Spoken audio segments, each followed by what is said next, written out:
Good evening, Camp Springs, and our distinguished guests. Welcome to the last meeting before the summer break. Oh, this is our last community meeting. If you have not heard, please keep the family members of the two gentlemen that lost their lives over at the First Baptist Church of Camp Springs.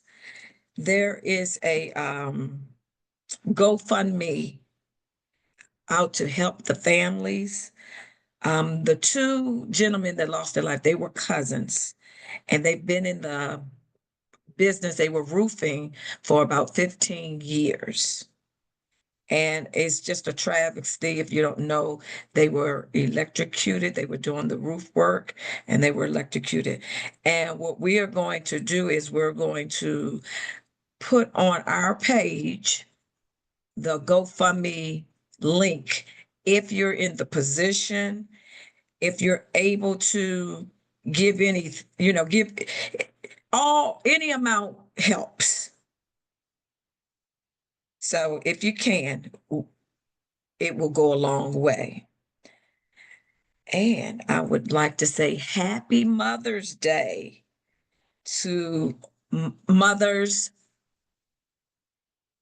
Some may not have birth, but they're still mothers. We're out here. So, and my prayer is the Lord bless and keep you.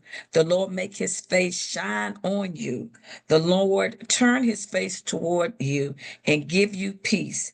Enjoy your day, kick back and relax. And we have a lot of events that's going on in the month of May, and I have a couple of the month of June. So this Saturday, Ark of Knowledge is doing a shred day. It will be held from 9 to 12 at the Beltway Church of Christ. And they are, I didn't put the address.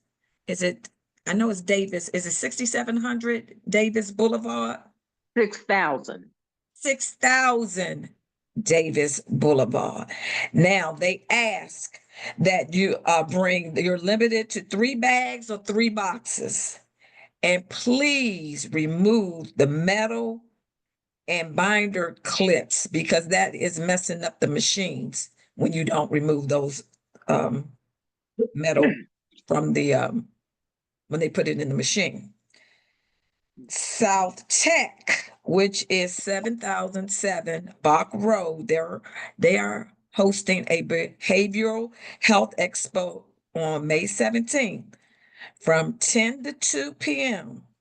They will be doing health screening. Behavior providers will be there. They're going to have some food demo. They're going to skating, Zumba, and much more. Ark of Knowledge is also sponsoring a roundtable series to explore generational differences, where you can share ideas, and it's they're bridging the gap between the youth and our people like my age. So the youth is from the age of 14 and 22. They've been having these every Saturday from March, and the last one will be May 31st. But the next session is May 17th from 10 to 2. I'm giving you this information. For some reason, we have a glitch on our website that we're trying to fix. And hopefully, if you're interested, you'll be able to go on the website and download, click, whatever you would like to. The shred is this Saturday. This Saturday, May the 10th. Yeah, it is the 10th. Okay. St. Stephen's, we have, the month of May is mental health month. So that's why you're hearing a lot of mental health. So if one you can't go to another. St. Stephen Baptist is sponsoring a mental health seminar also on May 17th from 9 to 12. And they are located at 5757 Temple Hill Road. And mark your calendar, June 28th, they're having their annual community day, and that will be held from 10 to 2. So put that on your calendar. And May 18th, Camp Springs is having another community cleanup. The last one was very successful, and that's May 18th from 1 to 3 p.m. We are meeting at 6410 Allentown Road. That's by the Truist Bank where the Aldi's is located. And we will be providing student service hours, and we will provide the supplies. I need you to mark, save the dates, May 22nd. From 12 to 1 p.m., we're going to have a lunch and learn with OCR. That's with Director Davis. So please mark your calendar. She wants to hear from us, our needs in the community. So put that on your calendar. And June 14th, that's another. We're going to have a walkthrough with DPI. The location, we haven't not determined it yet. I'm going to see, can I get more than one date? Because Camp Springs, we have 7,800 homes in this community. And so it's kind of hard to pinpoint, like, because it's a 2-hour period and we have a lot of areas. So we'll see. Delegate, what did Delegate, she needed something? Let me see. Let me look in the chat. Are you referring to me? Yes. Delegate Woods? I just Yes. put in a flyer for an event that we're doing. I'll talk about it when it come on. You put in of the event, okay. Yes. Oh, you have another May 17th event. Yes, that one starts at 2. Oh, that's the one, I-495 Florida. We need to fill up that yes. house. Oh, yes. I'm supposed to be at that, definitely. Yes. May 17th, Delegate Woods is at the Oxon Hill Branch Library, 2 to 4 p.m. As some of you might not know, Virginia is trying to put some hot lanes on the Wilson Bridge. So everyone needs to come out because we all against this, what they're trying to do. So y'all make sure y'all download that flyer. Okay, so as I said, we're gonna post this information on our website. We're having some technical difficulties right now, but if you need us to shout out some, again, we will. With that being said, I know my officers, we're gonna skip them right now. Division 5 cannot be with us tonight, but Division 4 will be showing up. Corporal Miller, he's at another meeting and he will show up shortly. So we're gonna move on to, as you know, this year was a hi, Chair Burrows. How are you? Perfect timing. I'm great. How are Exciting. you? Doing great, real great. So, as you all know, this was our year of election. And so we will have our chair of the council will install the new officers. And that will be Delonte Harrison. He will be our president, Delonte. We have the treasurer, Diane Randolph. And we have our recording secretary, Crystal. Is Crystal, are you on here, Miss Crystal?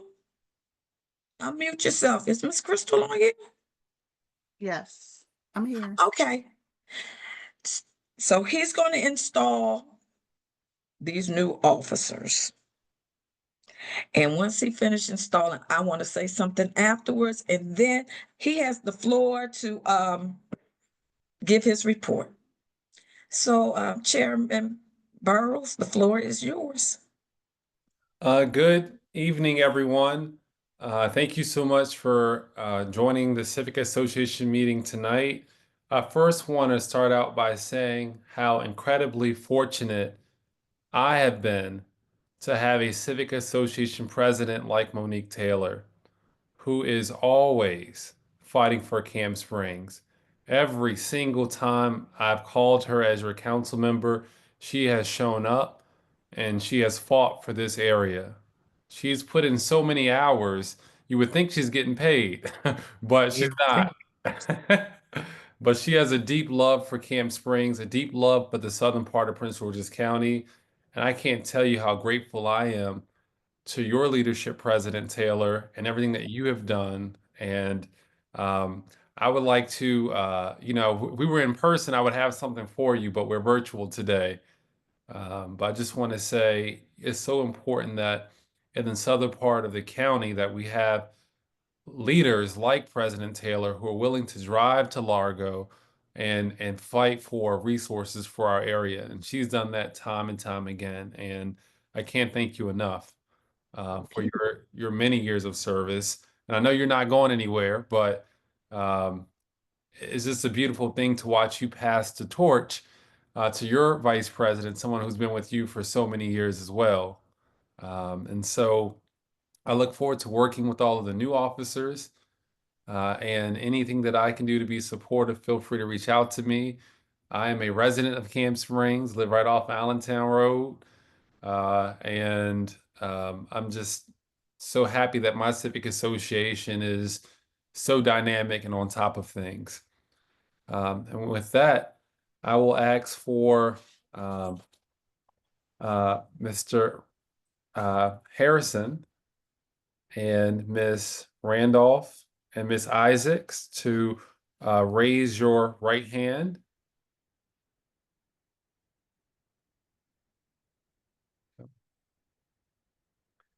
And please repeat after me. I, your name. Oh, you come off mute. I, Crystal Isaac, I, Diane Randolph, Do solemnly swear or affirm do do solemnly solemnly swear swear or or affirm that I will faithfully discharge the duties of, and you'll state the office that you're being sworn into today, that I will faithfully discharge duties the of duties of treasurer recording secretary President, to the best of my ability, to to the best to of the my best of my ability, in accordance with the bylaws and constitution of this association, according to according to the bylaws, the association. Constitution of this association. I will uphold the principles of integrity, I will hold the principles of Principles of integrity, community involvement, community community involvement, and strive to serve the best interest of all members. and try to and serve strive to serve the best interests of all members. Congratulations. You are the new officers, and I look forward to, you can lower your right hands. I look forward to working with all of you and supporting you however I can. Thank you. Thank you. Thank you so much. So I just want to congratulate our new officers and thank you for your dedication to our community. We appreciate your willingness to serve. Thank you. I also want to thank Miss Carolyn Flemings. Miss Flemings is on here. She's our correspondence secretary, and she's dedicated. She's committed to the community, and she so graciously agreed to continue to serve as correspondence secretary until we fill the position. If you're interested, we're still looking for we still have two openings. That's the correspondence secretary and vice president. Camp Springs, we work hard in Camp Springs, and I thank you for your kind words, Chairman Burrows. I really appreciate that. And we do work hard. We do work like it's like you're getting paid. But it's the love of the community. We want Camp Springs to be the best community. And so that's why we put our all in this community. So we need some people to step forward. So we want to stay strong. We are strong Camp Springs, but we can be stronger. So if you're interested, we need your hand in the pot to continue to improve our community. So reach out to me. My position ends July 31st. So I will put my email in the chat. If you don't have it, you can reach out to me if you're still interested in being an officer. And like he said, I'm not going away. I'm going to operate in a what's going to be my capacity? Like I forgot what I told you. What did I tell you? Advisory, you can be the advisory, Advisory position. which I'm gonna need. So that's what's going forward. Thank you. Appreciate everyone. So with that being said, Chairman Burrows, come on and give us some reporting. Absolutely. And I know you have a long agenda, so I'll be quick. I just want to say we're going to have some exciting announcements for our district coming in the next few months. I want to thank our Senator Anthony Muse for all of his support and help with these announcements. Delegate Woods has also been very supportive of the things that I'm about to announce as well. These are our initiatives that we had to wrestle to make happen, frankly, but they will be happening. Number one, we hear a lot of things about juvenile crime and our young people that don't have enough positive things to do after school on the weekends. And I'm going to announce, I tell Camp Springs everything first. Like you all knew about the free community college before anyone else did. So I'm gonna, spill the beans as to what's to come. And just keep it here if you can for now. But in the next 90 days or less, I'll be announcing that we have created a year-round jobs program for our young people. We're trying to employ over 300 young people. I've met with so many of the local businesses, the government, Andrews Air Force Base, National Harbor, and we have fields of health and at the Venice Hospital and law, and everything in between. And we're trying to open up doors of opportunity for our young people who might not otherwise have it, and we'll be paying them. And so if you know of any businesses, local businesses that might be interested in partnering with us to hire our youth, please let me know. I met with earlier, briefly this week, the District 8 Coalition of Temple Hills Pastors, and they were on board and very excited. And so some of the young people who might need a little work experience and mentorship, we're going to place them in the men's ministry in some of these churches. We'll see, in the women's ministry. But the whole point is giving young people an opportunity and through year-round employment. I've spoken to the commander of Andrews Air Force Base, who's also going to allow our young people on base. And so we will be working very hard to create these partnerships. So if you know of any businesses, please email them to my office. Just like I know, that the need for our seniors has drastically increased. And I was so upset with the way that the senior tax credit rolled out because most of the people who applied didn't get it because it was linked to Homestead. And I went back to the drawing board, and I'll be announcing also within the next 90 days that District 8 will have the largest senior citizen support fund in our county's history. We've put together over $4.25 million to help senior citizens pay their property taxes, their mortgage payments, utility assistance, and other programs like senior lawn care, for example. Our seniors the cost of everything is going up, and there's not a week that goes by that my office does not get a call from a senior in desperate need of property tax release or utility assistance or mortgage assistance. We even had a District 8 senior who was 99 years old who could no longer afford to pay her property taxes, that we had to step in and pay it. And that was, I want to thank Senator Lawler for bringing that to my attention, but we got it done. But now we'll have a fund to dedicate it to this. We'll also be announcing that Prince George's County leads the region in food insecurity. The Capital Area Food Bank did a study, and it showed that Prince George's County had more food insecurity than any other place. Excuse me. Miss Renita, can you please put yourself on mute? I'm sorry, I thought I was on mute. I do apologize to everyone. No problem. And so we are partnering with a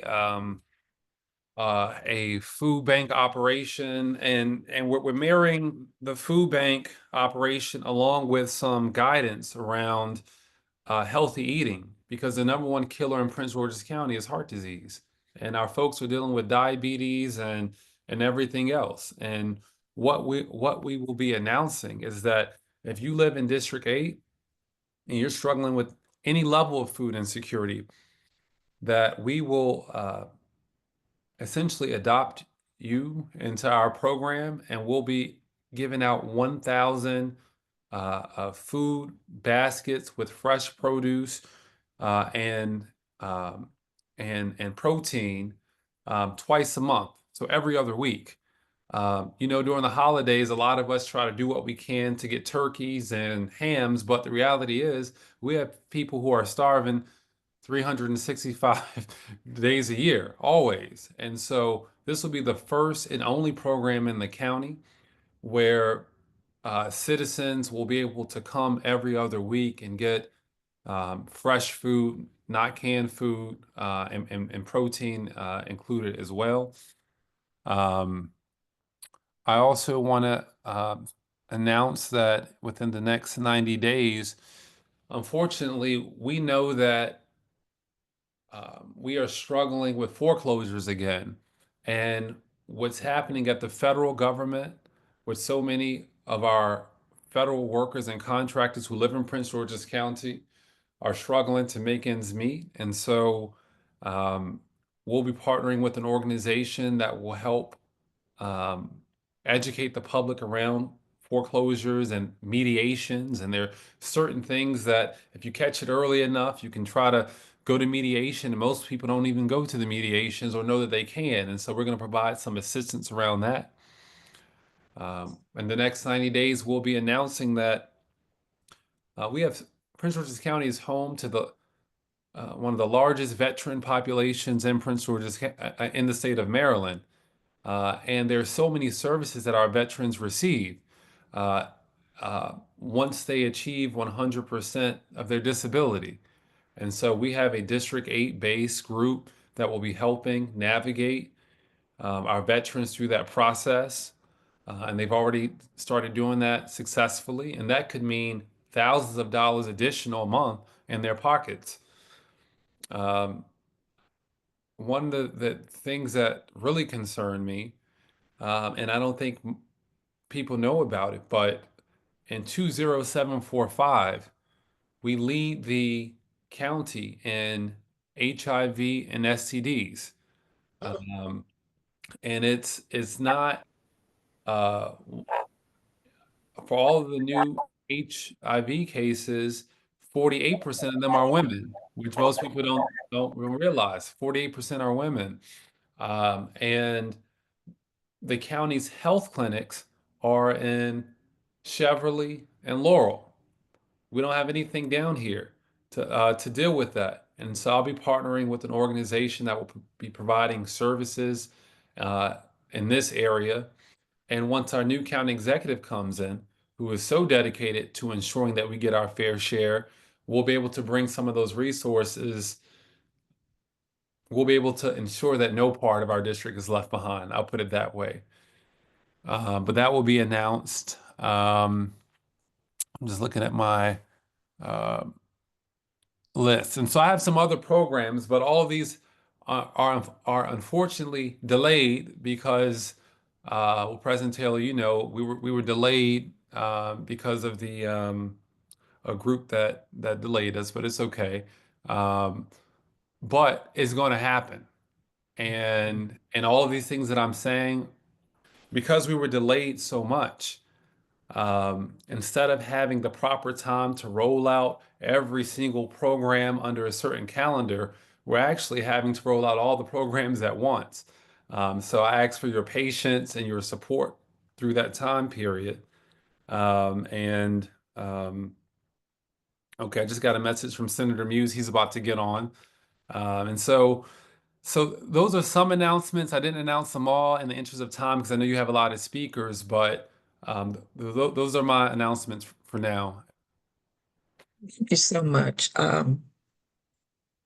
We really appreciate, he works very hard for Prince George's County, but even harder for Southern County, because he is our representative.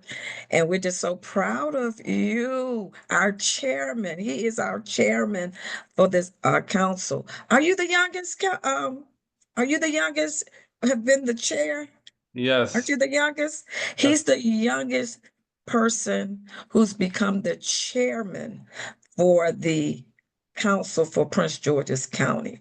And he works tirelessly, y'all. So y'all send up some prayers for our Chairman Burrows, because he does great work. He has a heart for the people. Y'all have no idea the heart he has for the people. He really does. So please keep him lifted in prayer, and y'all be nice to him. Thank So, you. can you call on someone else first? Now I'm getting ready to leave out of the, because she's getting ready to leave out of the, okay. Oh, and Miss Sharon said Livingston Woods love him too. You know, Sharon. Okay, Delegate Woods had wanted to go on early because she's out of town, but she said she's getting ready to leave out of the restaurant. So with that being said, our Board of Education representative, she is working hard for us. She's currently in a session, and her lovely mama, Ms. Marilyn Goins McCant, is going to give us a quick update on what's going on with our school system. Okay, well, thank you. Now, I just wanted to say, since I'm going to be here the entirety of the meeting, and I have her written statement, if someone else like Delegate Woods or whoever needed to go, I'll defer to them and I can report her statement. Because I'm going to be the entirety of the meeting. Okay, so with that being said, so we have Delegate Chris on here, we got Senator Muse on here, and Delegate Turner, she sent us a statement, because I had down on my paper that she couldn't be here tonight, but she did provide us a briefing paper that we were going to post on our website. So that being said, with our legislation, I know Senator Muse leads it. Delegate Chris, you have another engagement. You need to go next, because you know this is in live time, so it's all in how you all want to do this. If Senator is ready, I'll defer to him. But if he's not, I would respectfully request to go. If he's not ready. Well, let me first say good evening, and I am ready. And since you have to go, why don't you go now? And then if it's in order, I'll go after you. Since I'm going to be on for a while, okay? Oh, okay. Thank you, Senator. Thank you, Camp Springs Civic Association. Can everyone hear me okay? Yes, ma'am. Okay, and President Taylor and Vice President Harrison, thank you. It's always an honor to be with you and all your members. And you'll have to forgive me. My situation didn't play out the way I thought it was. So if the sounding and all of that is not well, please tell me. With that said, I just want to say again, what an honor it is to be with Camp Springs annually. It is my honor to represent you as one of the delegates from District 26.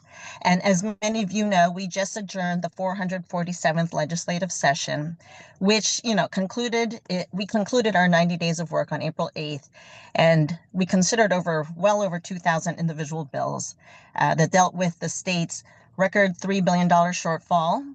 As many of you know, due to the federal actions and the new administration, there was an end for COVID funding and improved Maryland's safety and quality of life for current and future citizens of our state.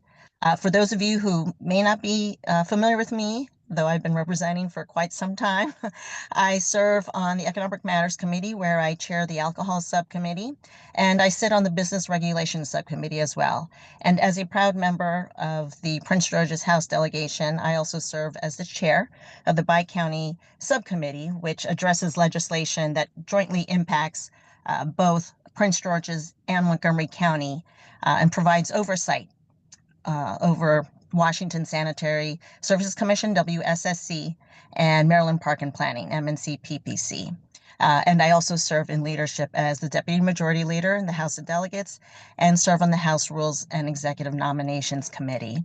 And so with that, some of my proudest accomplishments during this 2025 legislative session were several bills that addressed issues specifically of some concern in District 26 in Prince George's County.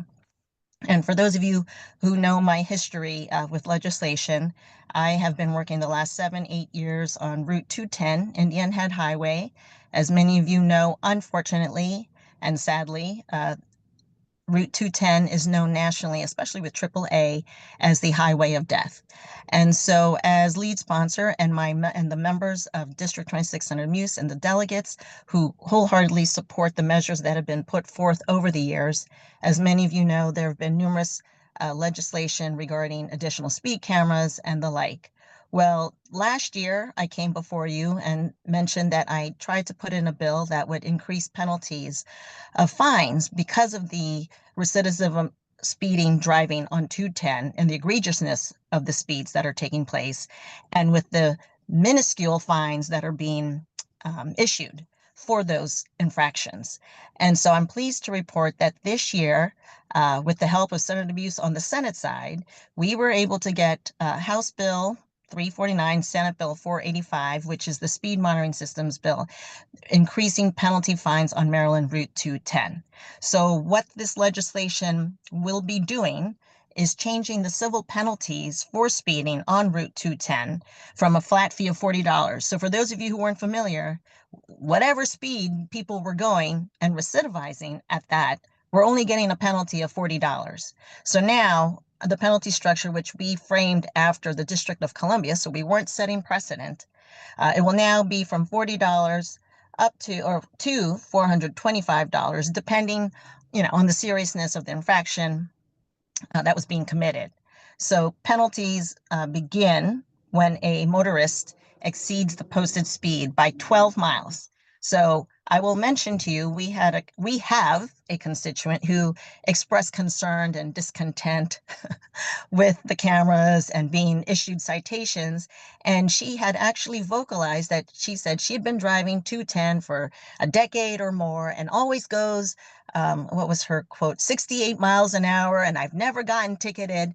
Well, I respectfully said, well, ma'am, while you have been doing that regularly, it doesn't make it right. And so there's already a buffer. So I mentioned the 12-mile buffer. So if you're going 67, you're not going to get cited, right? So the motorists who exceed the posted speed by 12 miles and gradually increase, the fees would gradually increase to $425 when a motorist exceeds the posted speed by 40 miles or 95 miles per hour. So the 210 Safety Committee has worked tirelessly and relentlessly. I've been working over, many of them are on this call now. with me to bring about these changes, because it is our, it's our belief that this will decrease the number of motorist and pedestrian deaths on this notorious road. A second bill I'd like to mention is House Bill 440. Again, Senator Muse on the other side, Senate Bill 193, which is the SHA State Highway Administration. There was a memorial, Route 210 memorial in Prince George's County that the 210 Travel Safety Committee also wanted to bring forth. And while many may not see the necessity in bringing such legislation forward, for those of you, whether you live in District 26 or not, but who use Indian Head Highway 210 on the daily, know the hazards that come with that road. And so State Highway is going to be erecting 2 memorial signs to the many people who have unnecessarily, needlessly lost their lives on 210. I will say that the legislation I put forth, I did withdraw only after State Highway agreed to voluntarily pay and install this tribute. So hopefully it will provide solace to those who knew the deceased and serve as a reminder to all drivers that speed does kill, and that Route 210 is an unusually dangerous road. And, many of you know that's a 14-mile stretch of straight road, no speed bumps, no hills. So that welcomes speeding on that road. Another bill that has impact locally in District 26, and I'll just be brief on this because it actually really concerned a specific residence in District 26, House Bill 1470, but could affect others if they were in the same situation. Make a long story short, the bill had to do with the Chesapeake and Atlantic Coastal Base Critical Area Protection Program. We had a couple residents, a family, who live off of in D26 off Livingston Road, and they were being penalized. They purchased a property where the county, DPI, Department of Permitting Inspection, and I forget what the E stands for. Is it environment? I'm not quite sure, but DPI. Enforcement. Enforcement. Thank you, President Taylor. Came at them with all these penalties that the former homeowner had conducted. Let's use the word conducted. And so all of that to say is that this bill is looking out for those in this particular issue. If there's what I meant to say, and I apologize, President Taylor, is that before I meant to go into the remarks about my legislation, I have this all printed out because I was hoping we were going to meet in person until I received your invitation. So I am happy to send this to you, President Taylor, and you can disseminate to your members electronically. So it has all the information that I'm briefly going over. Couple of things I do want to mention that aren't specifically District 26, and that is regarding the protection of Marylanders' rights, especially with what is going on with the current administration on the federal level, right? So as you know, you're paying attention to the news. Governor Moore has been doing much to help, I should say, the citizens of this great state, with those who are being negatively impacted by the decisions being made by this administration. So I was proud to co-sponsor. I want to be specific in saying co-sponsor and support House Bill 1424, which is to protect our Federal Workers Act.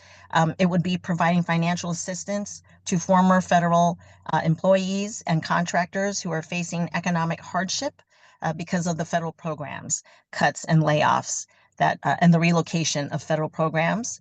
Also, there was House Bill 1222, also the Maryland Values Act.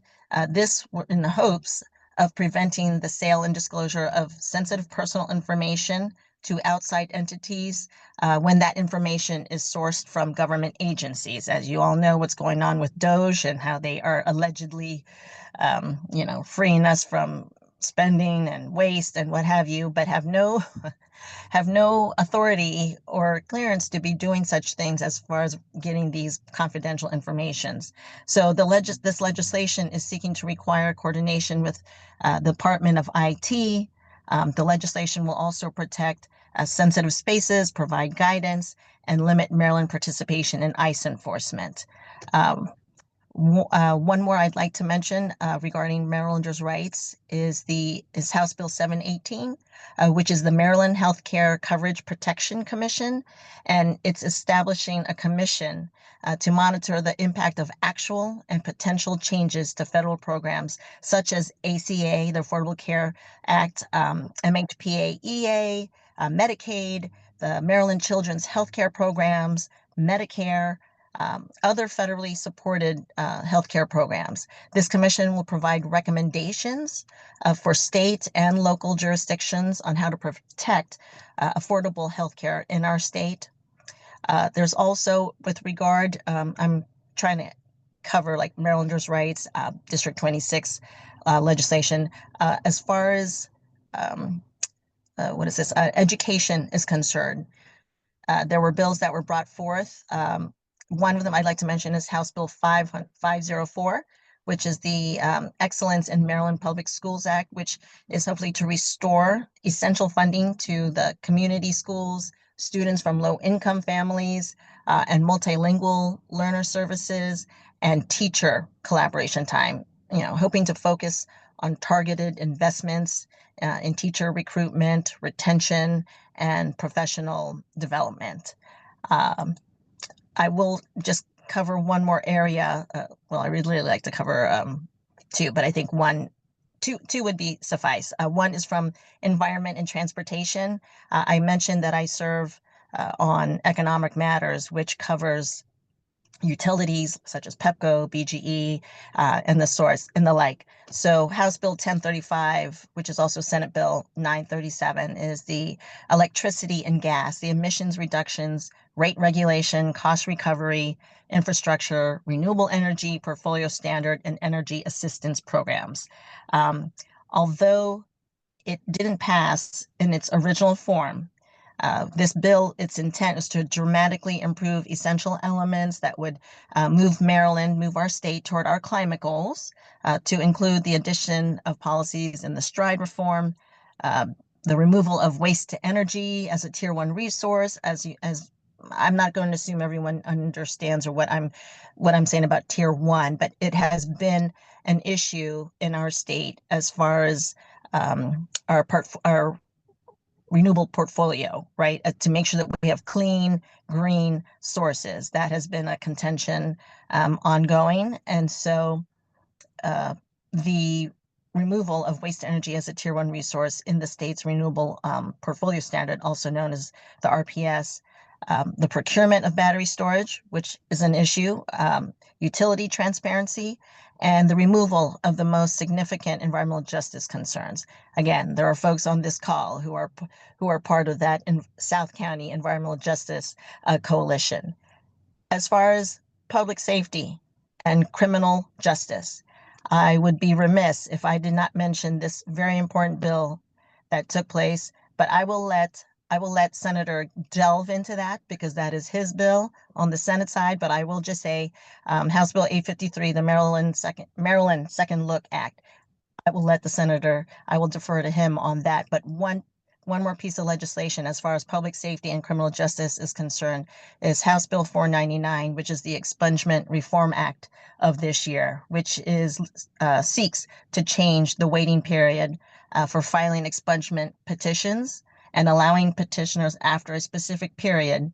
It expands the list of misdemeanor convictions eligible for expungement and expands the factors a court must consider when ruling on record expungement. And I mention that because, as many of you know here, many of these bills, these specific types of legislation, are to counteract the actions that are taking place in jurisdictions, especially like ours in Prince George's County.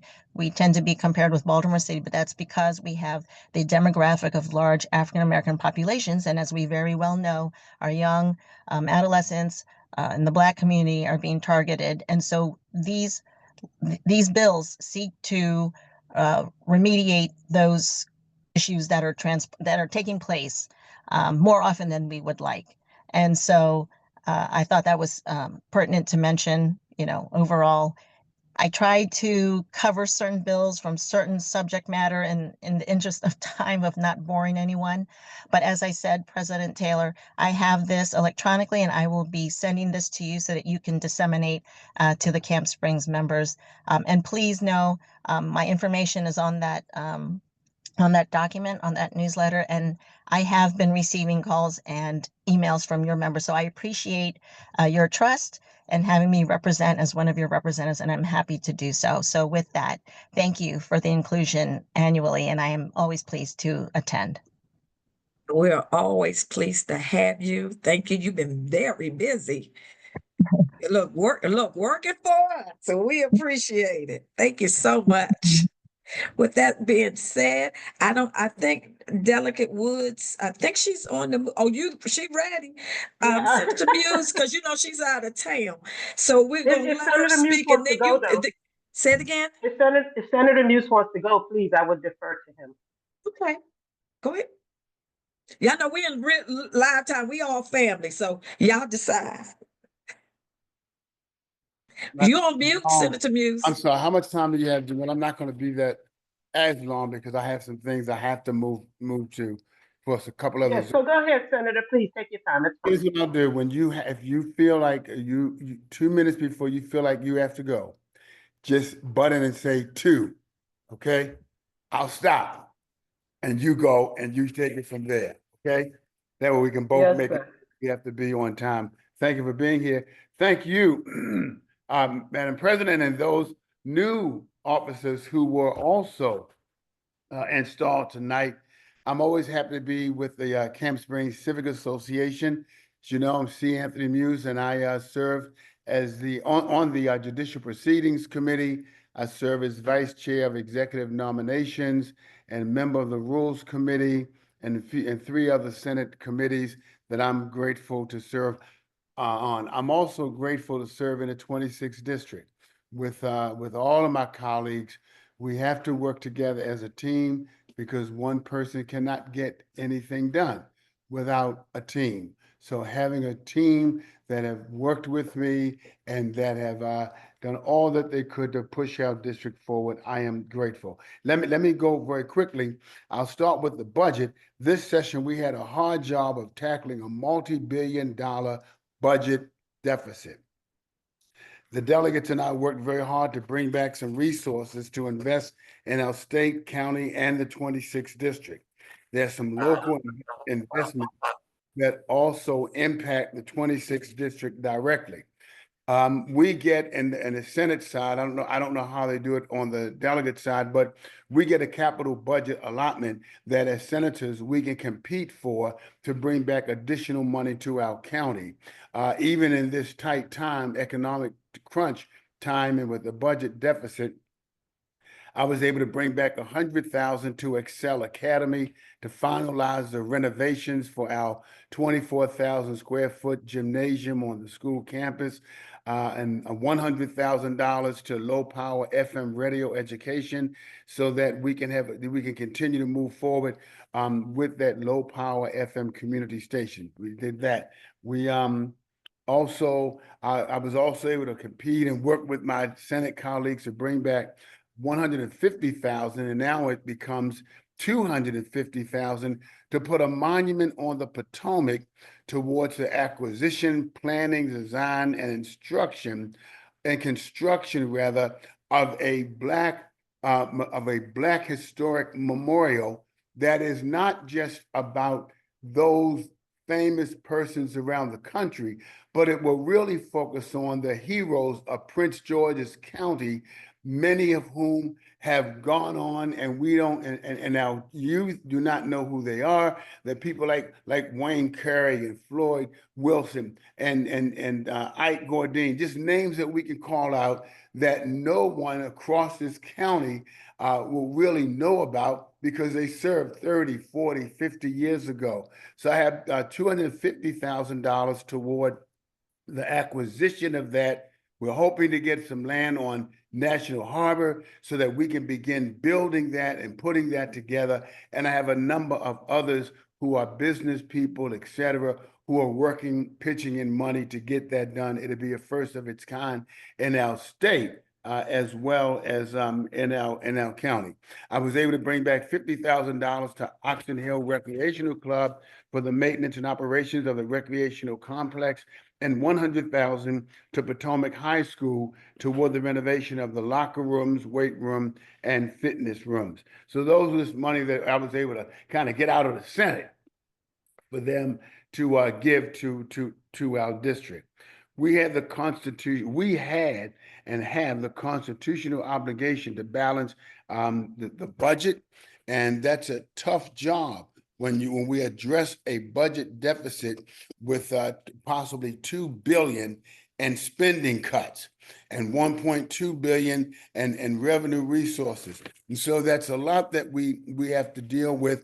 But in spite of that, we were committed to getting it done, and we were able to do the following: $15.6 billion in funding for Medicaid, covering about 1.5 million residents.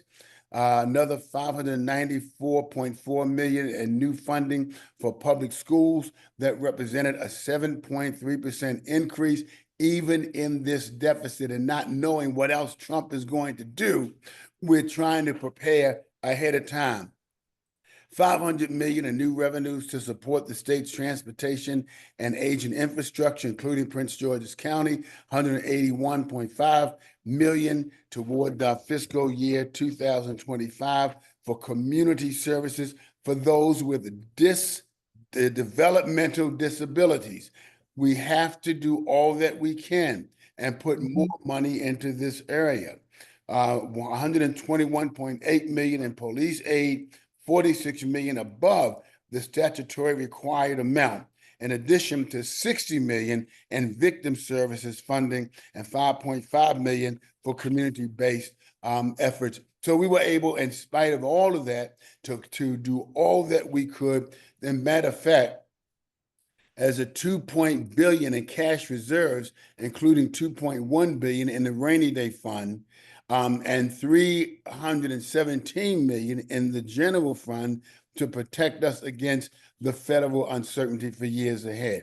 As it relates to healthcare, we provide $198 million in state funding, including $19 million or $10 million for the new Fort Washington Adventist healthcare facility. There are others that I can get into, but I'll stop with that.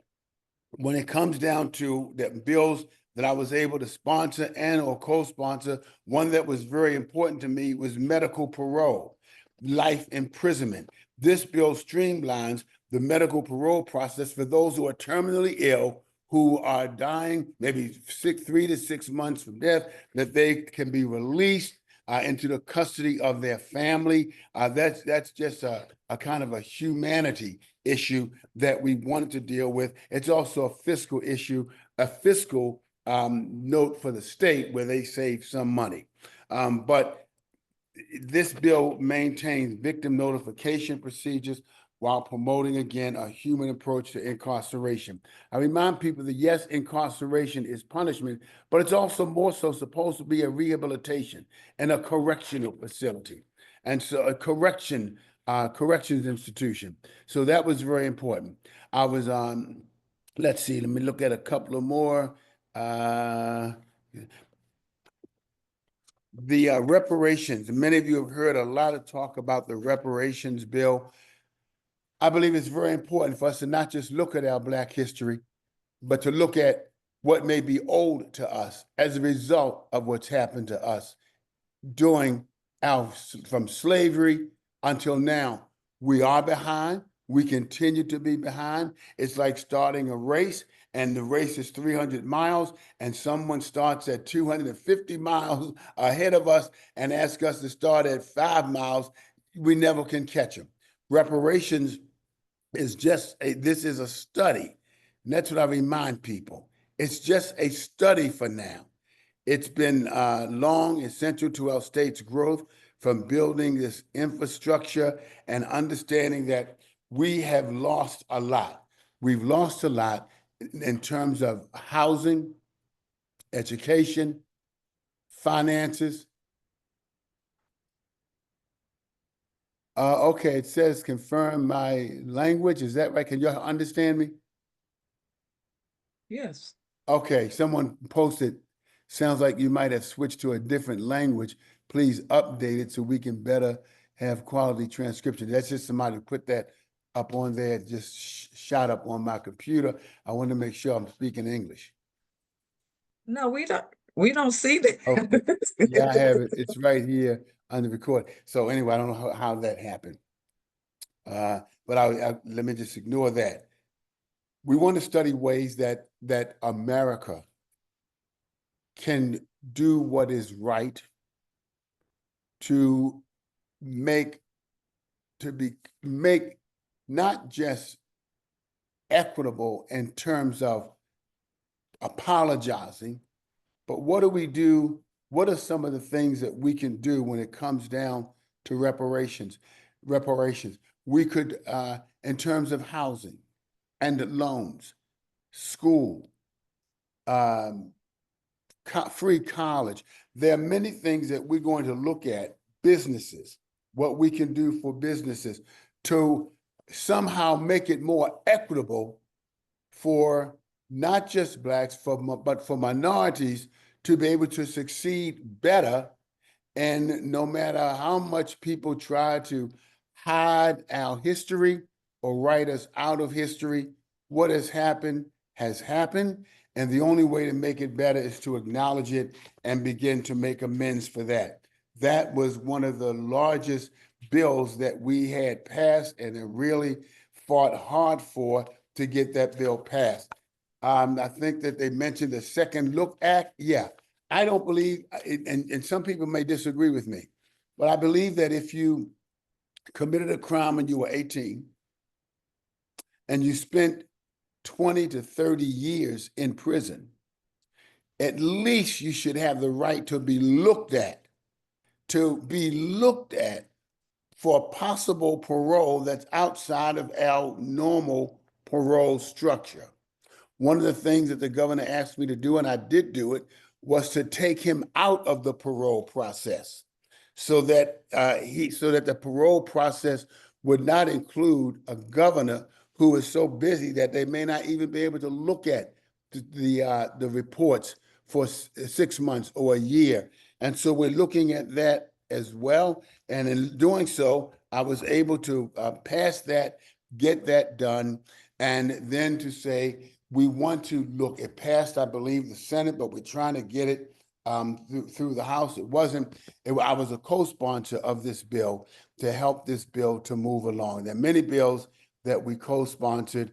And so having said that, I'll stop to see if there are any other questions that you all have about any of the other bills. And let me just say this, my full report is online and available to you at anthony.muse at senate.state.md.us. Or you can call my office and we will be glad to email you a full copy. I sponsored 27 bills. I don't want to go through all 27 bills that we sponsored, but 27 bills that will make life better for those who are in Prince George's County, from youth to seniors, from the very, very poor to middle class, businesses, minority businesses, fairness in the court system. All of those bills are bills that we sponsored for 27 of the bills. I'll stop there and be glad at the end to answer any questions. Thank you for letting me come and talk to you.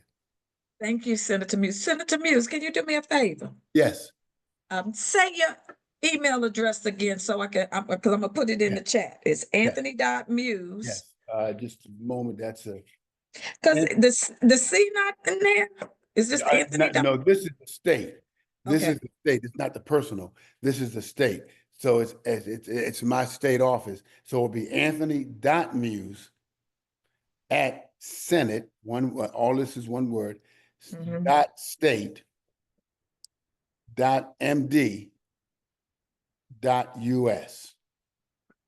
Thank you so much. That's where everything in Annapolis that you want to know or to receive from resources on down, you can use that email. Is Miss Brittany on here with you? No, Jasmine is on. Oh, Jasmine. Hey, Jasmine is- Jasmine, could you also send me a copy and I will post it Of on our course, website too? of course, absolutely. Who? I'm sorry. Okay. Did she She say said, something? no, she said absolutely. Oh, okay, thank you. Thank you. Thank you. Appreciate you. Thank you. Thank you for all your hard work. Thank you. We Thank you. we appreciate it. Thank you. So I know, there she go. You have to unmute yourself. Good evening, good evening, good evening, everyone. It is such a pleasure to be able to be with you. I am out of town in Florida, and so thank you so much for your patience. I am happy to be here, so glad to hear the reports of my colleagues, Senator Muse and Delegate Valderrama, and happy to have been a co-sponsor on many of their pieces of legislation. As this 447th session of the legislative session ended, I was happy to be able to pass 3 bills out of 12 bills that I was the primary sponsor for. I also served as a co-sponsor of over 150 bills, again, including that reparations bill that Senator Muse spoke about, including the second looked at, and including the 210 traffic fines bill that Delegate Valderrama was the primary sponsor of. The bills that I was able to sponsor, I was so glad to hear when Councilman Barrows talked earlier about bringing attention to the fact that Maryland has the highest number of people, the highest number of deaths that take place in the state of Maryland are directly related to coronary artery disease. And I am so happy that this year, after we fought, to thank the Lord, we didn't get it passed last year, but this year we came back with fuel. It became a priority for the Legislative Black Caucus of Maryland, for the Hispanic Caucus, and for a number of other organizations. And that is, I was the primary sponsor and able to get past HB 666. Forget the 3 6s, y'all. We love God and we don't deal with that. But the bill is called the Maryland Medical Assistance Program, and health insurance required coverage for calcium score testing. And for those of you who don't know, calcium score testing is the #1 test that any person can get who may be completely asymptomatic. In other words, they are not showing any signs of heart disease, but calcium score testing can tell you as early as 20 years old if you are at risk for a heart attack and dying of coronary artery disease. And so we got this bill passed this time with a lot of work because there are significant factors that people have. And what we introduced was significant factors such as Councilman Barrows mentioned, diabetes, high blood pressure, high cholesterol, and we added a family member who has a history of premature heart disease. In other words, someone in your family who may be in their 30s or 40s and suddenly had a heart attack but never had any inclination that they had heart challenges. Well, this calcium score testing will help us to identify those people so that we can start interventive services at an early time. And so I'm extremely excited about it. The preventative measure aligns with the American College of Cardiology guidelines and ensures that equitable access, which is important because needless to say, African Americans are at the highest risk also in the state of Maryland. And so the American College of Cardiology guidelines ensures equitable access to critical heart health diagnosis, and the bill will assure that people who possibly had no clue, some of us, including a present company included, I have high blood pressure and high cholesterol. I take medication for high blood pressure. I have a brother who's had 3 heart attacks. And so it's important. I have never shown any sign. I see a cardiologist. I've never shown any sign of risk for having a heart attack. But this test actually tells you, even if you don't have a sign, that you may be at risk. And so I'm so excited that this bill was passed. The next bill that I was excited to serve as the primary sponsor for was HB 970, which is health insurance. It's regarded specifically to insulin, and it's a prohibition on step therapy or fail first protocols. And for those of you who don't know what that means, it means that your doctor will prescribe a medication for insulin for you. And instead of approving that medication, the insurance company will approve a generic blend or a cheaper blend. And what the insurance company wants to see first is that you fail at those medications that they prescribe. Well, what's the problem with that? The problem is that can cause irreparable damage to a person who's had to fail first. It even can cause death. And so my bill says, listen, if the doctor recommended it, if this is considered the most effective treatment for insulin, then you cannot make that person take a medication that they have to literally fail at first before they can get the prescribed medication. So it facilitates immediate access to the prescribed and necessary medication that can help to save a life or prevent irreparable damage because of fail first protocols. The third piece of legislation that I was successful as the primary sponsor in passing was the Behavioral Health Advisory Council and the Commission on Behavioral Health Care Treatment and Access. And this initiative actually enhances behavioral health services for Maryland's children through early screenings, community-based services, and specialized interventions. As many of you know, we have seen a huge increase in behavioral health challenges for children, youth, adults, and seniors. And so this bill says one of the areas that we really do not pay a lot of attention to is children's mental health care needs. And so this bill actually provides an opportunity to take a look at, to make an assessment and determine how we can better serve our children. As I said previously, I also co-sponsored over 150 bills across all of the standing committees in the Maryland General Assembly. HB 502 establishes the Office of Disability Employment Advancement to enhance employment opportunities for individuals with disabilities within the state government. And as you know, we have so many people who have disabilities, many of them being hidden disabilities. And this bill provides an opportunity to make sure that we are giving people an equitable opportunity at employment. Another one that I was a co-sponsor of, which is extremely significant, and as you all heard, talking about the administration changes in the federal government, the new president of the United States, and all of the cuts and things that he is proposing and signing into law, is HB 601, which expands the Maryland Small Business Guarantee Fund to support small business growth and job creation. And so that's going to be extremely important. Another thing that we don't talk a lot about, but that is extremely important in Maryland, is HB 731, which forms the Maryland Connectivity Coalition to improve wildlife protection as well as public safety through enhanced habitat connectivity. And so that's extremely important.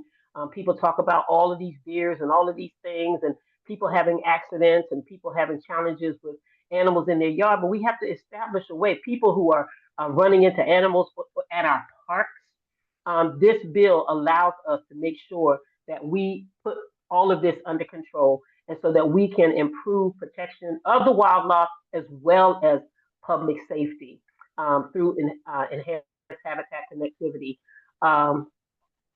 Another one that I think was extremely important is HB 840, which requires public colleges to adopt comprehensive support plans for pregnant and parenting students. We have so many students who go to college, they either become pregnant or they come into school with children. And there are a lot of times that can be a challenge, and they're trying to get on with their lives. They're trying to improve for their household and their families. And so this bill actually allows to a comprehensive support program to help people who are starting families or who have families already. And as you know, with a lot of people losing jobs and so on and so forth, people are trying to find new ways. I've talked to several people who are talking about, oh, I want to go back to school, I want to do this, or I want to do that because I just lost my job. HB 848 is a bill that was passed, and I actually had proposed two bills that were withdrawn because a lot of what were in them is in HB 848. And this is bill increases transparency and accountability in health insurance claims denials to protect consumers better. And so the parts that I played in this bill was that, you know, and I think I might have mentioned this to you before, that I was working on this previously, that people will go to, their doctors will prescribe certain things for them, whether it be medication or services, and the insurance company would deny it and not give an explanation. And it's what we call a clean claim. In other words, there was nothing wrong with the claim that had to be done on the customer's end. But the insurance company would deny the claim even after the doctor's office would go back and resubmit or appeal it. They deny it. We've had denials up to 6 and 7 times, which over months of time. Unfortunately, some people died as a result of it. Then we found out the insurance company later would accept it and say, okay, it's fine. And we're saying, wait a minute. If it was a clean claim and there was nothing done on the customer's end, why in the world did you continue to deny it? And if you have done that, then now you have to be held accountable because you have no explanation for this clean claim.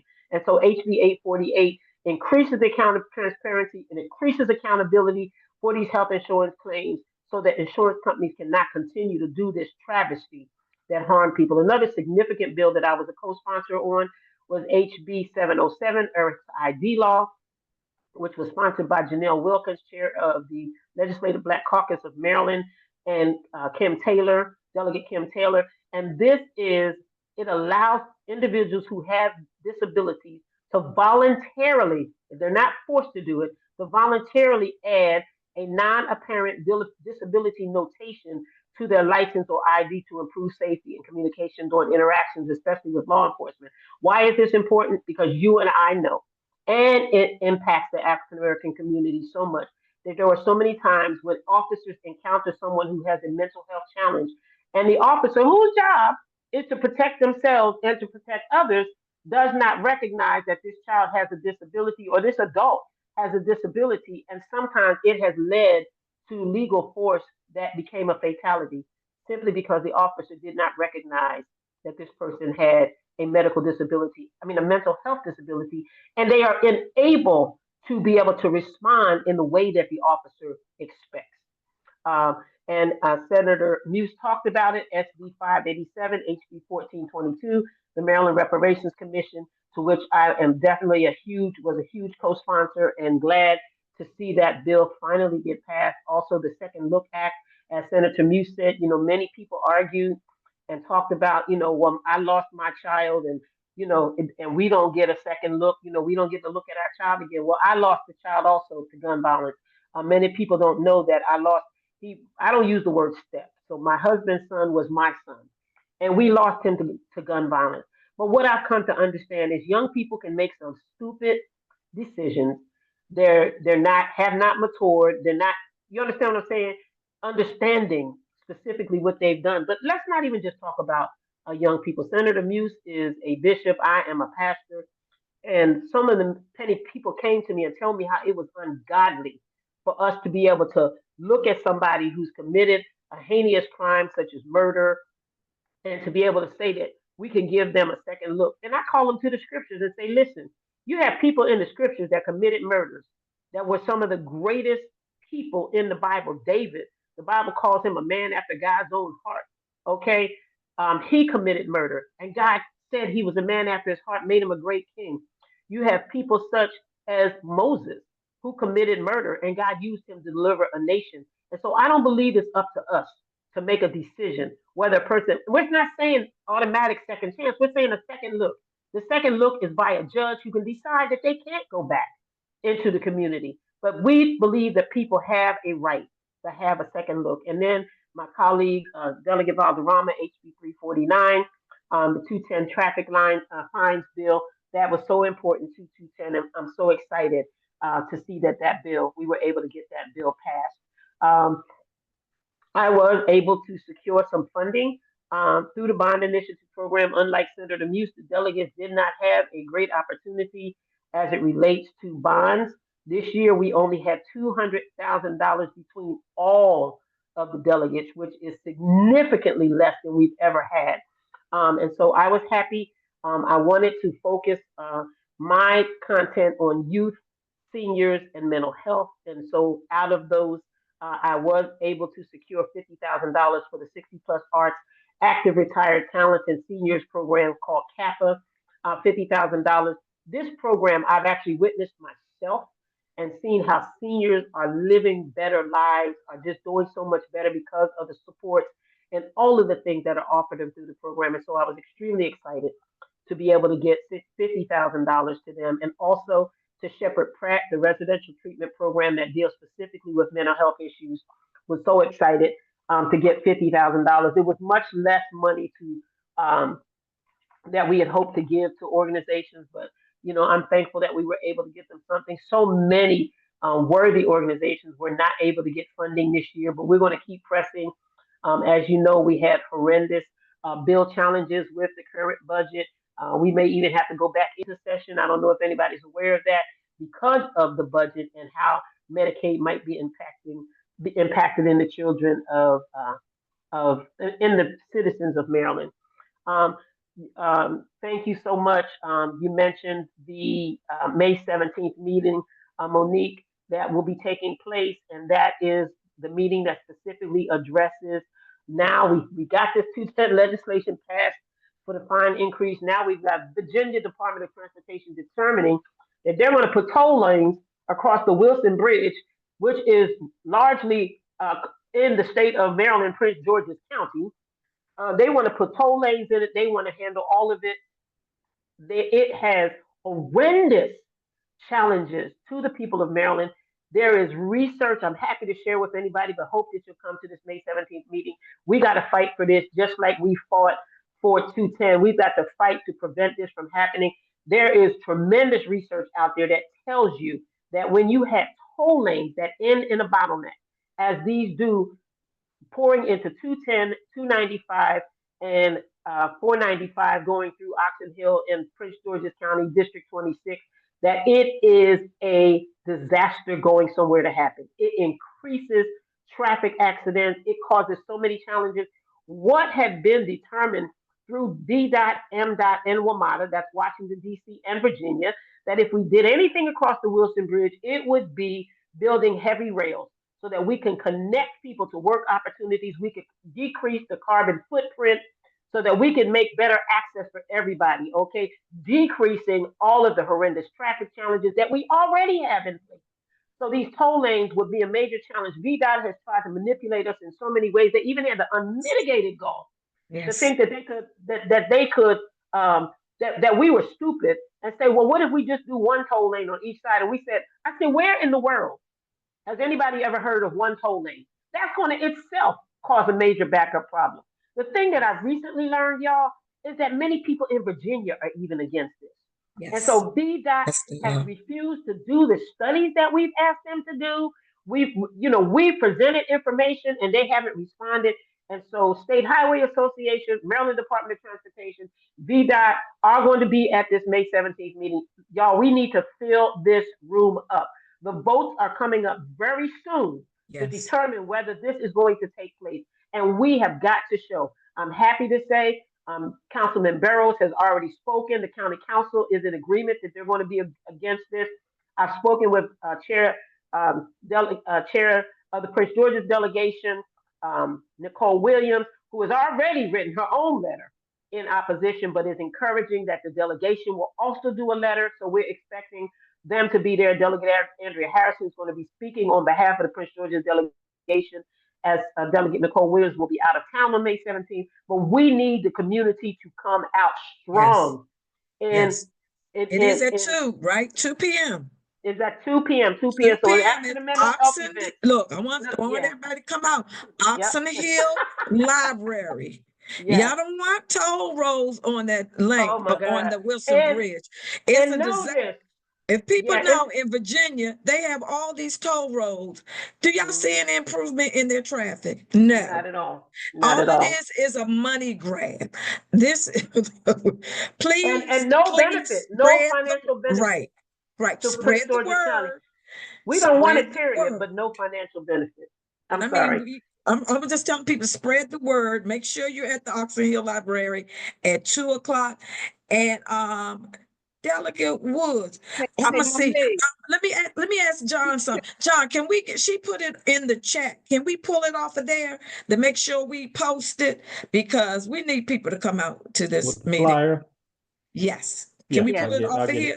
Because y'all know I'm not that techie. Can you repeat the day again? Monique, can I give you one other one?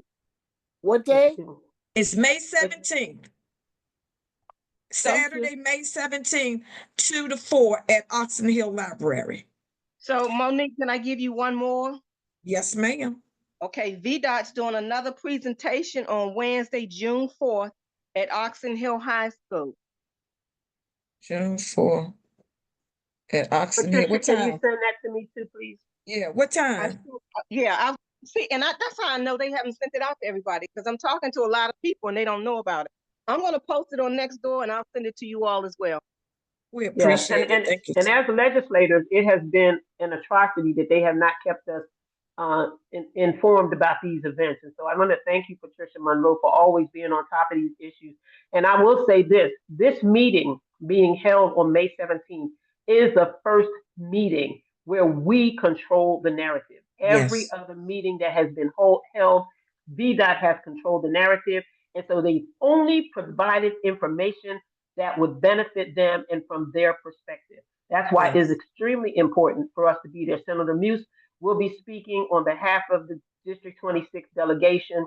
As I said, Delegate Andrea Harrison will be speaking on behalf of the Prince George's County delegation. I know Delegate, excuse me, Councilman Barrows is not going to be present. I'm not clear if someone will be there from his office, but we do know the county council has already spoken. Councilman Barrows has shared without any question that he is completely against this also. So we need your support. I'll end with, I told you I serve on the Health and Government Operations Committee. Want you to know that also I am a member of the Legislative Black Caucus of Maryland. I serve as the Executive Secretary, and the Legislative Black Caucus of Maryland, for those of you who do not know, is actually the largest Black caucus in the United States of America. And so I'm happy about that. I'm happy to serve on the women's caucus, as well as the Hispanic, as well as the Latina caucus. I'm sorry, y'all, my brain is in another world right now. Let me end by saying congratulations to Mr. Harrison and to all of the officers who have been elected. I am happy to be of service to you. Please, please, please, I will put my contact information in the meeting group chat. Please feel free to reach out to me if you have any questions or anything that I can do to be of service to you, along with this 26th District Legislative team. Thank you so much. Question. First, I'm gonna go with one question is, will the meeting be streamed? We had not discussed that, but I will definitely see that we can make that happen. And to the other question, the majority of the bridge is owned by Prince George's County. A slither of the bridge is Washington, D.C. And then probably, I think it's less than, what is it? You think 1/4 of it is owned by Virginia? If that much. Yeah, it's a little bit. And yeah, but most of it is Prince George's County, Maryland. And let me say this, which is extremely important, because it's literally taken me, I have been trying to get this information since last year when all of this nonsense started. Yes. And they kept District 26 completely out of it. I found out about it on a humble, literally, and I went to the meeting that was held in DC last year at the invitation, I believe it was, of G.S. Proctor. And I was the only legislator there, and they didn't know I was there. And so they started talking so negatively about Prince George's County and District 26, and I was furious. And so I got up and spoke, and they were blown away because, number one, there was a legislator there. Number two, I had information already that showed that they were not being honest. And so, as you all know, they started having meetings in the community. They did not tell us. They had meetings in our district in Oxon Hill, did not tell the legislators, and told the people, once again, I'm at the meeting, they told the people, well, we sent it to the senator and the delegates, and they didn't send it out to you. They never sent anything to any of us. As you know, this last group of meetings they had a meeting in Oxon Hill during the end of our legislative session during the day when they knew that the legislators from District 26 could not be there, got up again and made a comment, did not know I had someone in the audience who was prepared to speak, made a tremendously wonderful presentation. And people like Patricia Monroe and those folk, Herb Jones and all of those folk, they came out with signs. They were not expecting the turnout. They were not expecting what was happening. And so I've met with folk from Virginia. Guess what? I was so surprised to learn there are people in Virginia transportation that are against this, who are against it. Their narrative has never mentioned that people in Virginia are completely against this project. They never mentioned that at all. Okay, so there's so many things that VDOT has done that was just dishonest. And I hate to say this, but surprisingly, I told you the first meeting I went to was in DC, hosted by WMATA, And WMATA has told us they're not going to participate because they don't want to get involved. We're like, you're the ones that this is how I found out about it because of a meeting that you had. So it's just an interesting thing. And so we in District 26, our senator, our delegates, we are fighting along with our county council, along with our state delegation to make sure that this does not occur. We've done it before. We did it with the lithium storage battery out plan. We can do it with this Wilson Bridge plan. And so I really hope that you all can come out, and I hope I haven't belabored the moment too. No, can I give you all one more?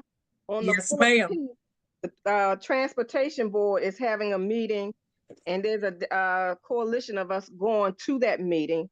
And we're also doing a petition as well. South Carolina Environmental Justice Coalition is doing a petition to put out to everybody.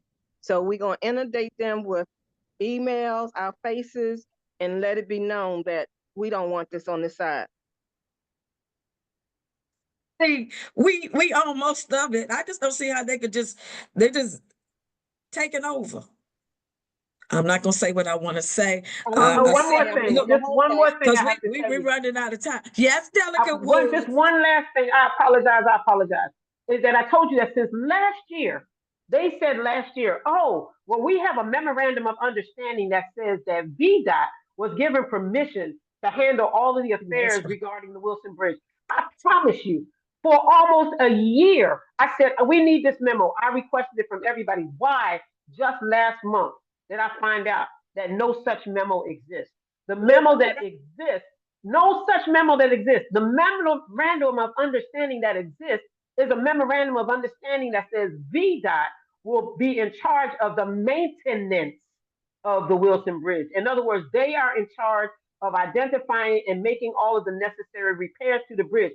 However, Prince George's County and WMATA are also responsible for covering the cost of that. They have no responsibility to determine what happens on that Wilson Bridge. The only thing that was ever agreed to was that we would consider having heavy rail, a blue line corridor. And so that they've been for over a year saying, oh, but we have a memorandum of understanding.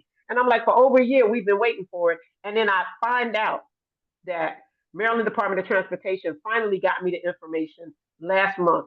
There's no such memo. It's only a memo said they're responsible, memorandum of understanding that they're responsible for the maintenance of the Wilson Bridge, not determining what happens on the Wilson Bridge. Yeah, Delegate Schroeder, can you do it?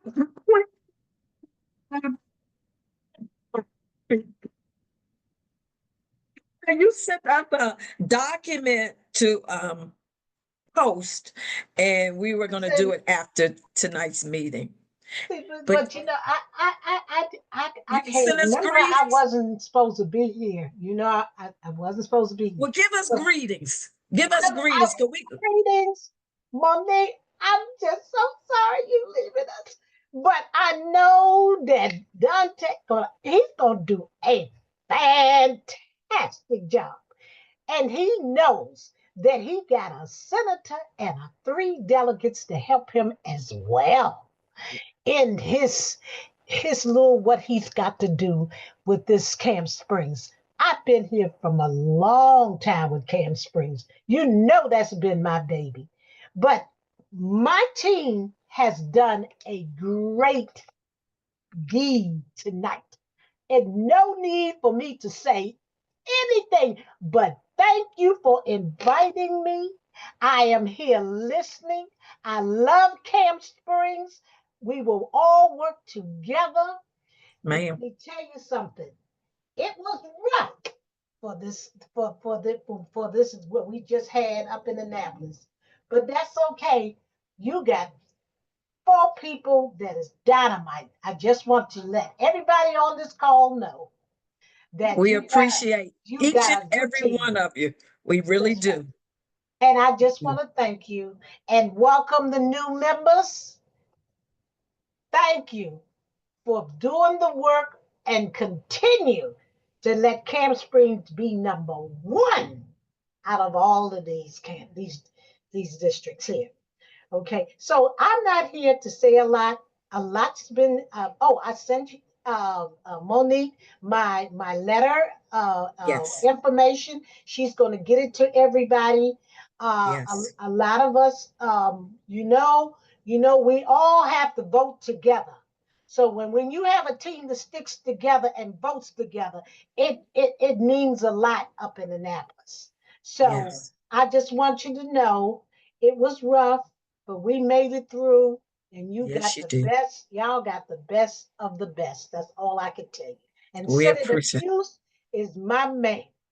He let them know that you don't mess with Prince George's County. Okay? Yes, So ma'am. thank you all for inviting me. I appreciate it, and you know how to get in contact. Let me tell you, Monique got me on speed dial, and I know Mr. Harrison will have me on speed dial. Anytime y'all want to know something, we're all on speed dial. So you can contact us.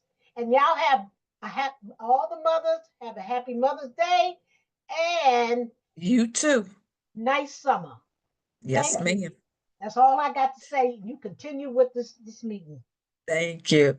So, with that being said, Miss McKent, I want to, before you come on, we have Ms. McTeer.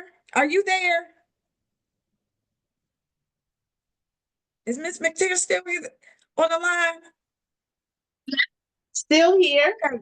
She is here. This is Miss McTeer, who is our, look, I want to say the liaison for the civic organization. She works for Pepco. So we want everyone to meet you. Can we see your face?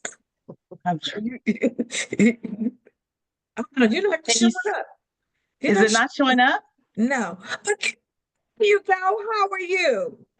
I am great. How are you guys doing? Doing good. Good. The floor is yours. Greetings. Wow. I just want to say, Just introduce yourself. Tell them your role. will do. Hi there. I want to say thank you so much for the opportunity, Ms. Taylor, for being here and listening in to all the great things that's happening in Prince George's County. I work for Pepco, been at Pepco for about 3 years, and I am a senior governmental affairs assistant. What do I do there? I'll handle all of the municipalities, anything related to municipalities, whether it's vegetation, whether it's lighting, street lights, poles, or any concerns that your community may have. I am here to help. I am your point of contact if you have questions, issues, anything you want to know about Pepco. You can certainly come to me and I can certainly get the answer for you. One of the things that Pepco is doing, we're starting a great new program. It's called the Ambassadors Program. That is where we have members of our organization who perhaps may live in your community become a member of the Ambassadors Program, and they attend meetings and they share information about what is happening in Pepco. Uh, Whether there's going to be a electrical shutdown or anything related to energy that Pepco provides, they can answer your questions. And if they don't have the answer, they can certainly get the answer for you. The way it works is that we partner them with a civic organization like yours, and they attend your meetings and they answer questions. And then, if the opportunity persists, then they also share information about Pepco. I'll stop there, but I will say I'm very excited about being a part of Camp Springs, your civic organization, and thank you so much for the opportunity. And I'm looking forward to working with each and every one of you. Thank you. Thank you, Ms. McTeer. Appreciate you. Okay, Ms. McKent. Yes, yes. Now, this information that I'm assuming all these wonderful people that we're meeting and it's going to be posted. Is it on the chat? Some of it is, but you're going to have information and contact information for the rest of us, right? What are you referring Like to? the young lady who just spoke with Pepco, because I know some of my neighbors would love to have a conversation. Yeah, Ms. Sure. Yeah, I'm going to put my information in the chat. So please share my information. Happy to help and answer any questions. Okay. Thank you, Ms. McTeer. Okay, very briefly, the board is currently meeting at this time. Their meeting was at the same time ours meeting. So Zakia left a note and wanted to make sure that the Camp Spring Civic Association kind of heard from her, and also to remind them also that if they have any questions, to always contact her by and the email I want to make sure is there, district8.schoolboard board member at PGCPS. I'll put it in the chat because she really wants to be able to hear from our community, District 8, particularly Camp Spring. A couple of things that she mentioned, and I want to read all of this. I'll just do a brief overview. The issue of school funding, and she also talked about, I heard Senator Muse talk about Excel Academy, and there was, if any of you really follow some of the school board meetings, there is some struggle there with the board and charter schools. And at this point, at this time, they're really trying to figure out and work on the budget for the school districts in general, but charter schools is included. At this point, her note here is that the state superintendent of education has confirmed to all of the to Prince George's County that the 2% cap on charter school funding remains in place. I understand at the last couple of board meetings, there were really a lot of struggle from the charter schools that were saying that they could no longer stay in business if Prince George's County raised the funding. And that means what from them to the local school districts.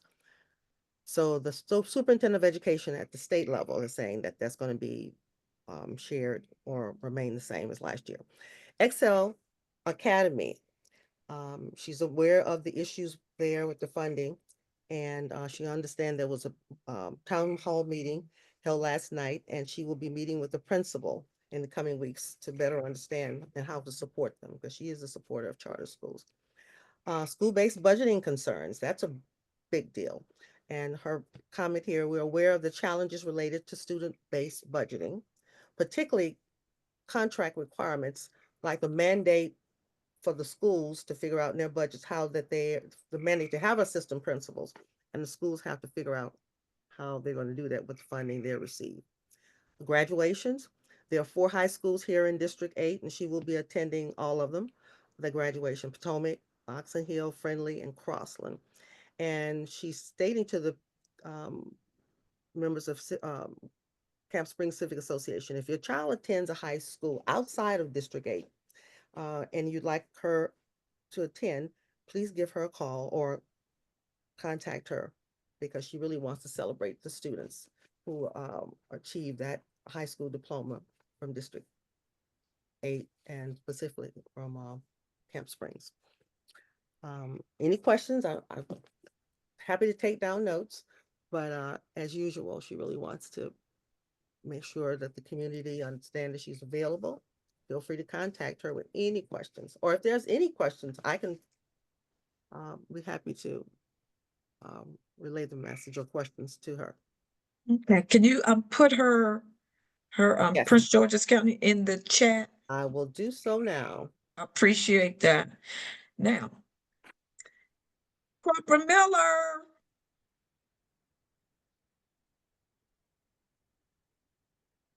Yes, You ma'am. have a report for us for Division 4? Yes, ma'am, as always. Yes, you do. Looking at crime in y'all area, not just Camp Springs, but especially in the Brinkley Road area. I was just at another meeting and explaining to them, is in the Brinkley Road area from Temple Hills Road all the way up to where the Jumbo, it's been about 8 stolen vehicles. And that's just from the 23rd of last month to now. So we got to start making sure we are getting some clubs. If you need a club, you can contact me. Most people should have my number. If not, I'll say it over the air when I'm done so people can call me. and get a club on vehicles. And it's just is not Hyundai vehicles they stealing. It's anything from Nissans to Hyundais to Toyotas and stuff like that. So, and on Tuesday around 3:30 on Temple Hills Road at Temple Hills Park, we all work St. Stephen's every Tuesday. We just happened to stumble up on a carjacking in the park.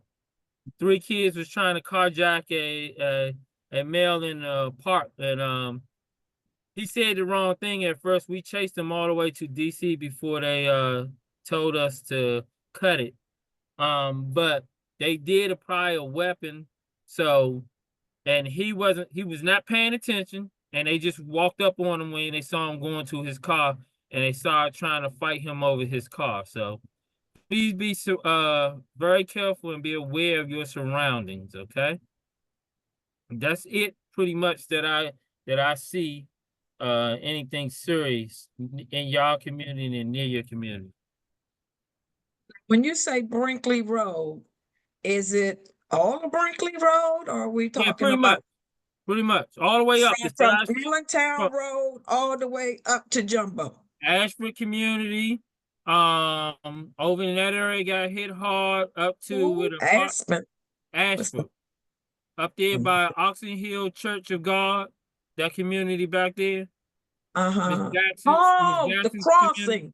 Yeah. The crossing? Yeah, that whole community over there. Oh, that's off of Summer Hill Road. And then you had one in the where you had a breaking and entering in the 4900 block of Brinkley, and that's being investigated. So almost near you. Yeah. Yeah. We can't have that. We can't have that. So if anybody needs to get in contact with me, they asking for your number. It's 240-695-7474. 240-695-7474. I'm gonna put it in the chat. Yes, ma'am. Thank you. Thank you. Oh, somebody beat me to it. That's Corporal Miller's number. If you need a club, he said, everybody get a club.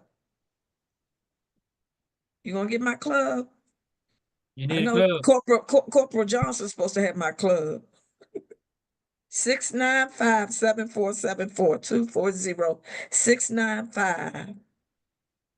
240-695-7474. Yes, ma'am. So, thank you. Appreciate you. Anytime. As always. Sorry I was late. Got caught up in another meeting. I know you was in another meeting. You're a busy man. We understand. We understand. Oh, so VP, you got something for us? Yes, ma'am. Yes, ma'am. First of all, I will say thank you to everyone. Thank you to delegates Veronica Turner, Jamila Woods, Chair Barrows, Ms. Varoma, especially our Senator Muse. We are so thankful and grateful that y'all came and to share the information that we can give out to the community. It means so much to me and us. But also, I want to give my president, Monique Taylor. I just thank you. I just want to thank you for your service to the community. Your leadership. Your organization to keep the Civic Association together. It's very honorable to be your vice president, and I'm thankful that you've shown so much love for the community and care so much, and I really appreciate that. And I know that you be right beside my hip because I'm gonna need you like a pea shooter. We gonna be right there side by side, bang bang. But you're gonna have your break because you need your break. I know how hard you work. And I want to thank the community also for choosing me, for picking me to lead. I'm gonna do my best. I'm gonna try to do my best to make sure that we continue the things that's moving forward and understand where we need to change so we can put our community in the best position ever. Also, that's going to take wisdom, that's going to take networking, and it's going to take membership. we need people to be involved with us always. You know, eat nothing's too small that you can't do. If you on your block and you can't leave your house, if you can just say, hey, join the Civic Association, that's good enough for us, because we need people to let them know that their community needs them regardless what it is they do. I'm just thankful and grateful, and I want to thank everyone for choosing me. I'm gonna do my best. I'm gonna give my all like I always do.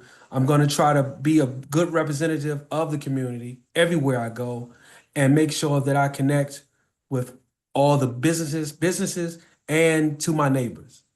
And I just want to say thank you to everyone, because without you, there wouldn't be a Camp Springs Civic Association this powerful and this strong. And I'm looking forward to becoming even stronger and more powerful. Thank you. Beautiful.